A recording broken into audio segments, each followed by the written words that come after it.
Hello everyone, this is CounterYolo, bringing you another video today talking about Star Trek Online. And in today's video, I'm going to talk about the Command Dreadnought Cruiser bundle and the starships inside of it, and talk about whether or not they are good and whether you should be getting them, especially with the coupon token. TLDR, if you're a KDF tank captain, you probably should, but that's just for the end of this video. Because of how insanely good this is for KDF tanks inside the game, I'll be covering that at the end of this video instead of the leveling comparisons that I normally do for a lot of these videos. Honestly, from now on, I'm probably not going to do leveling comparisons anymore, just because that mechanic is now going to be pretty much set in stone now that all tier 6 ships are going to be able to have, so it's not going to be super weird and noteworthy to have for a lot of different ships. Just use the whole ratio that there is for the ship to see how tanky it would be at early levels. And frankly, if it's a tier 6 starship and you're going to be using it for leveling, no matter which one it is, even if it has a low hull, it's still going to be good enough and probably better than most of the ones that you would have gotten as a free-to-play player. I'll talk about Starship Comparisons after the KDF tanking stuff, and I'll have my final thoughts on the ships and the trait itself from this pack. Feel free to see the time links in the description if you want to skip around throughout this video. So to start off with, if you're a KDF tank player, you should be cheering right now. The reason is because prior to right now, fleet starships for Federation, there have been an insane amount of good ones, and basically every tier inside of the fleet military. There's been typically at least 2 besides tier 2 military, in which if you wanted a tank, there's an option for you. Also, if you're a Romulan captain, there's the Suban alternate to the Tellarite, which is a battle cloak ship, which is really strong for KDF for Romulan captains. But also we have our new ship from this pack that gives you another option at tier 2 military, which is really nice. The problem is, for the longest time for KDF captains, this was your only option. One starship at tier 4 military to have command and track fire available to you, if you're a free-to-play captain wanting to get an earnable tanking starship. There's a reason why in my earnable tanking starship video, there was only one KDF ship in that list. Now it's because there literally was only one tank ship available for KDF that had command and track fire. Now if you're a KDF aligned Romulan, you had the Suban Silic as well, but if you're KDF aligned Romulan, that's only 2 ships from the fleet available. With this pack, we have finally another ship available to you that actually is reminiscent of a KDF ship. It is a little ugly, I'm not going to deny that. It looks ugly, but it's a good solid ship. So, and it also has a battle cloak on it. So for battle cloak tanking, KDF captains finally have an option. Because actually prior to this, Federation captains had an option, and Romulan captains had an option, but Klingon captains did not, which was really awkward and weird inside the game. So now we have this as an option, and that's very, very good for all of you. Now, yes, there are other ships available to you. If you're wanting to look at the C-Store or the Exchange, there are a lot of other ships that are passable for tanking as well. There were the Command Battle Cruisers from the Command Battle Cruiser bundle.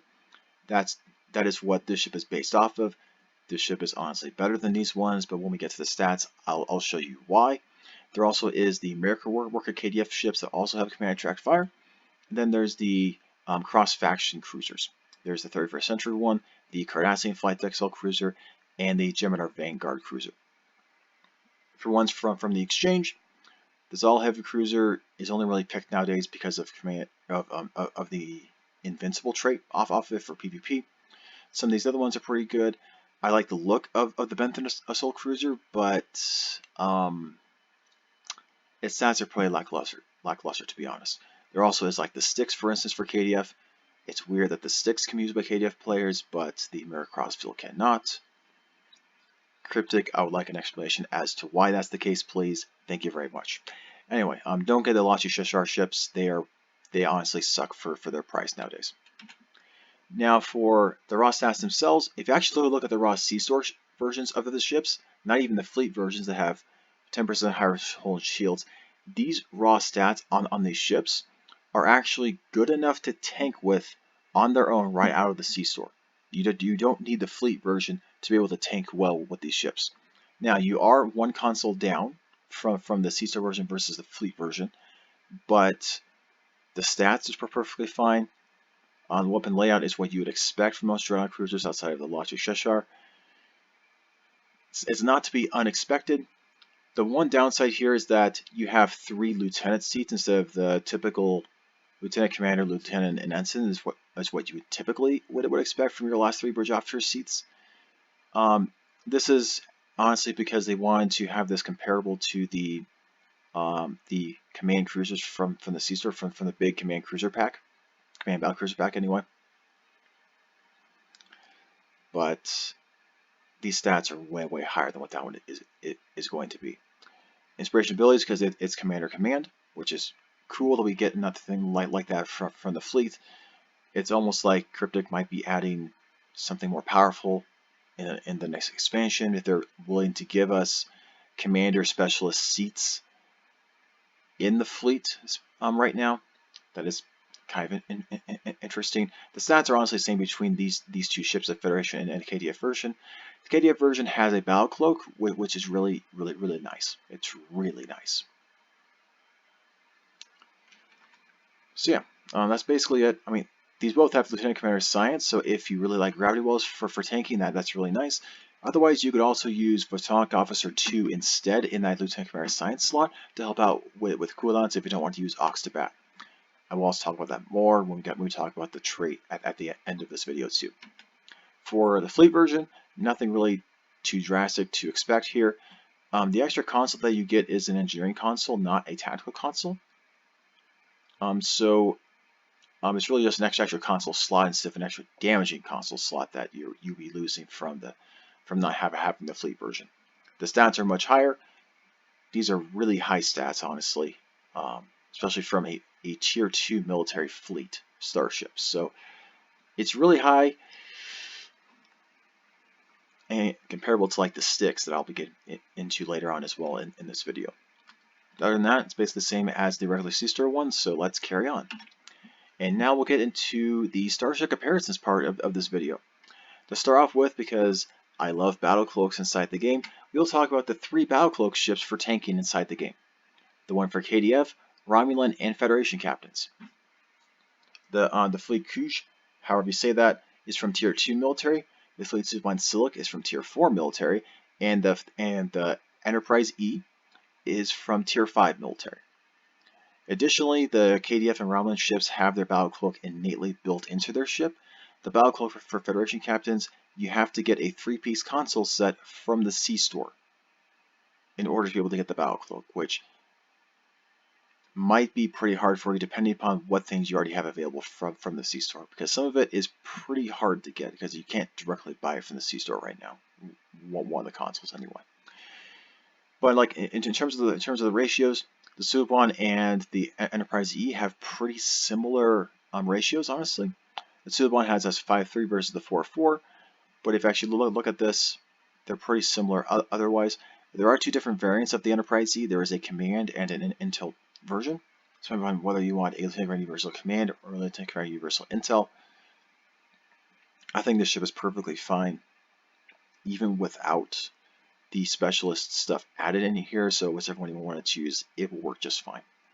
For the Suliban Silic, you want to actually use the command stuff here because there's a bunch of tactical stuff here already built into your ship. The Fleet Command, the advantage that the Klingon ship has over these 2 ships is that you're able to have dual heavy cannons with this ship. And you also have inspiration abilities too. These 2 ships have an additional tactical console,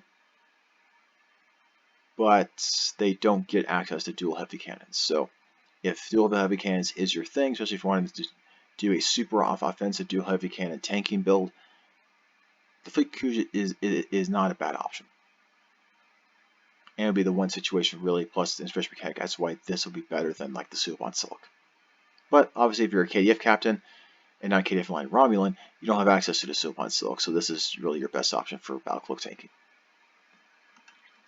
Anyway, obviously I'm not just going to neglect Federation captains forever, so here's the other two ships alongside the Federation version, the Fleet Cardenas, that's available inside the game. The Fleet Reliant Advanced Light Cruiser is the other ship available from Tier 2 military, just like the Cardenas right now. Although its stats are a bit lower, it has a much higher turn and inertia and impulse than most of your other ships for tanking inside the game. It also has 4 tactical consoles, and it also has a Lieutenant Commander Universal Pilot. It's very rare for ships to have a pilot bridge off your seating if it's going to have access to command tracked fire. And for me personally, if I was going to have my ideal tank ship inside the game, it would actually be a Commander Engineering Command with a Lieutenant Commander Tactical Pilot, because I really like a couple of pilot abilities specifically for that and what's able to for tanking. But unfortunately, there's so few ships for tanking with pilot that we never really get to see that, and I never really get to talk about that. The Fleet Galaxy is from Tier 4 military versus the Tier 2 of this Dreadnought cruiser. Basically, the difference between these two ships, because they're both Dreadnought cruisers, by the way, is this one has lower hull ratios, but it has an extra tactical console, and it has a spinal lance. So really, when it comes down to it, the Galaxy is a more offensive version than the Cardenas, but the Cardenas is a more defensive tanking version. So if you're much more into the offensive nature for a Dreadnought cruiser from the fleet, the Galaxy is going to be better. Otherwise, the Cardenas is going to be better if you are really wanting to be a tank captain inside of the game. You do have to work on the downside of 3 lieutenant slots for your bridge off your seating, but it is workable and possible to work around all that. So from the C-Store, the two ships from the C-Store that are closest is going to be the 2 Dreadnought cruisers, the Kronos and the Gemini Vanguard. I like the Kronos a whole lot more. Its stats are a whole lot better. It has an extra tactical console, and its console from this ship is a taunt/heal, plus its 2-piece bonus with the Temporal Raider from the 3rd Century Temple Ship bundle gives you better stats as well, plus an extra clicky that gives you extra firing cycle haste too. So Kronos is really good. General Vanguard is still a decent solid ship as well. In my opinion though, even the C-Store version of the Fleet Couche, or the Federation version as well, is actually better than the Gemini Vanguard ship as well. This thing, even when it came out, wasn't really that super noteworthy, to be honest. Sure, it had the Vanguard Wingman mechanic for some extra healing, if that's really what you wanted in that, which is kind of similar to the inspiration abilities too. Depending on how you look at it, they had lower hull ratios because they had the Vanguard Wingman mechanic with this ship. Otherwise, both these ships are better, honestly. So that's just my 2 cents there. Temper Operative is really nice as well. Just by the molecular reconstruction, you can do the defensive one and have a lot more defensive stuff for your ship too. Plus, you have a clicky that will also heal you from that if you have the defensive stance on with molecular reconstruction. Specifically for KDF looking ones from the C-Store, I am picking the ones that are closest to the Couche, which happens to be the science ones, honestly, from the 2 ones in the C-Store, when it comes to the bridge off your seating anyway. The Klinzai is what it's most similar to. If you look at the stats, the only thing the Klinzai has over the Fleet Couche is that it has better turning and inertia, but that's just by a little bit. Otherwise, the Fleet Couche in basically every way is better than the Klinzai. I'm sorry, that's just the way it is. Also, that's a battle cloak versus the cloak of this ship. It's sad for me to say that, but unless you're getting this, unless you really want the Starship traits from the Command Battlecruiser bundle, you shouldn't be buying the Command Battlecruiser bundle anymore. The bundle is just not good anymore. It's just the way it is. Yes, they look more like Klingon ships, and so if you wanted the aesthetics, maybe it's a slight edge to them too, but otherwise, no, don't worry about these ships. The Merc Worker ships for the Merc Worker bundle are also pretty good. you get that extra universal console, so an extra console over other ships inside the game. You don't get any other special things. The animation effects really sucks for American Worker, and that's why you have the universal console, because it counteracts the effects that this is terrible. The bridge officer seating is pretty comparable, honestly. You get a Lieutenant Tactical Specialist seat here, plus you also have a Lieutenant Colonel Universal that you could make into a tactical, and you honestly should make it into a tactical on this ship if you're going to be doing a beam tank build on it.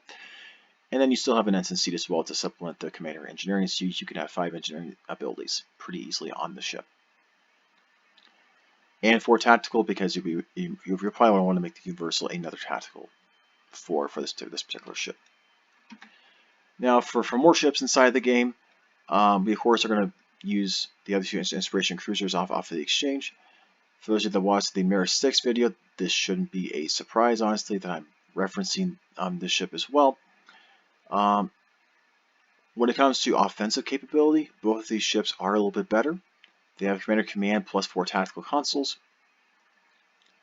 This one has Lieutenant Commander Universal Intel. This one has Lieutenant Science Temporal Operative. Because you have the variety in bridge officer seating, you have a lot more flexibility in what you want to do with the ship, and the ratios are not that bad. The Fleet Cruise still has higher ratios than the Sticks, but I mean the Sticks is meant for a much more offensive playstyle than the Cruise. The Cruise is really, I keep on saying this, it is screaming, please play me if you want to be a tank. That is what the Cruise is screaming. These ones are more, if you kind of want to be a tank, but you want to do lots of damage too, then please play me. But yeah, some other Dreadnought cruisers from the exchange, and ones you probably should ignore entirely. Honestly, there is the Tholian Tarantula. To be honest, I mean, I probably should flip those bridge officer seats here, because all these have tank commander science, but Tholian Tarantula has slightly better bridge officer seating and an extra console for its lower stats. Arguably is one that you could use, but you don't get the inspiration abilities on it, and you don't have a battle cloak if you're not a KDF captain either. So downside there, the Lachi Cheshire, completely ignore this ship. Just ignore this ship. You would only want this ship if you like the aesthetics and the bridge, or you are a torpedo DPS captain, like a torpedo exclusive DPS captain, and really want the trait off of this ship. You'd have to want to use torpedo high yields as well as torpedo spreads on your build to want the trait off of this starship. Otherwise, don't worry about the Lachi ship. And of course, to conclude the comparisons, here's 2 Dreadnought cruisers from previous events. If you want to look at the bridge officer seating, these 2 literally have the exact same bridge officer seating, to be honest. One is Temporal Operative, one is Command, but otherwise it's basically the same. The Vorgon ship is weird with its 3 weapons in the front and 5 in the back. The Marine is much more standard with 4 and 4. When it comes down to it, and looking at these, if you didn't earn them during the events, it is not a big deal. Don't worry too much about it. Don't try to grind Phoenix Lockbox to get them. In a later video, I will explain why Phoenix Lockbox is good and bad at the same time, honestly, inside the game. But anyway, with all of that, let's talk about final thoughts in this video. So for the pros, there are a lot of pros and not a lot of cons for these ships. First off, it's the first real KDF tank available from the Fleet Military for KDF captains. Yeah, there is the Orion Blackguard, but that's not really a KDF Starship. That's an Orion Syndicate ship that KDF players can use. Additionally, it's a Battle Cloak tank for the KDF, which is a big plus. Prior to right now, KDF didn't have a Battle Cloak tank option that had command and track fire. I mean, you definitely could use battle cruisers, and there are several battle cruisers already that had battle cloaks on them, like the promotion pack Klingon D7. But you've had to not be able to have command and track fire. This one has command and track fire with that, so that's super nice. Also, because of all that, the KDF ship is a solid option for a coupon voucher for KDF captains. Just going to throw that out there. The Starship trait, it's called Unified Engineering. With this trait slotted, if you use any command or any command ability, or you use the ability Ox Structural Integrity Field, will give your team and hangar pets buffs to their hull, to the hull regen, speed and turn rate, and to bridge officer cooldown speed. That is big. I don't know how much and how significant this is going to be. Depending upon how it is, this could help supplement like photonic officer builds right now, or if this is significant enough, it might be a complete alternative to photonic officer or ox to bat builds inside the game. We don't know the stats for this yet. Probably in some stuff later on, we'll probably get some stats for it. Depending upon these stats, it could be very interesting to see how this starts to evolve inside the game. The console is Ion Storm Generator. The passive stats of hull and shield hit points kind of sucks. The active is a player-based AoE persistent electrical damage that does even more persistent damage if enemies stay within that PB AoE longer. Which is cool if you're a tank that's going to be snugging and like being right next to a lot of enemies inside the game, but I don't see this as a fully optimal console, honestly, overall.